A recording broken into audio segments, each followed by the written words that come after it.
भुवनेश्वर रे गोटे unique gift सब खोजुଛନ୍ତି कि जोठी आपण आपणकर गिफ्ट को कस्टमाइज करें तो आपण आसी पहुँची पारे Harshvardhan print and gift shop रे जोटा कि रही लुइस रोड कल्पना रे।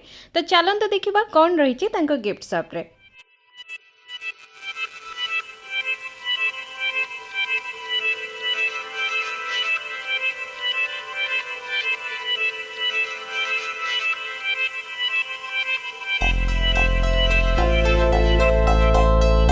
देखिपे केते भल भल जिन अवेलेबल रही जो आप निज हिसाब से कस्टमाइज करके आनीपर बटल रही पेन रही कैलेंडर डायरी एमती बहुत प्रकार गिफ्ट रही जोटी आप गोटे यूनिक जिनस पाइपर। तो मते से आनबार थिला पेन तो मुझे जाइली से तो आपण मैंने भी निहाती आसी पहुँचतु डायरी कॉफी मग पेन जहाँ भी गिफ्ट चाहते आपन को ये मिल आउ बहुत कम दाम रे भी आपन को मिल तो निहाती भाव में आसतु आउ तांकर दुकान रु जिनस किणिकी आणतु। तो देखो मुझे पेन टी को प्रिंट करके आनी।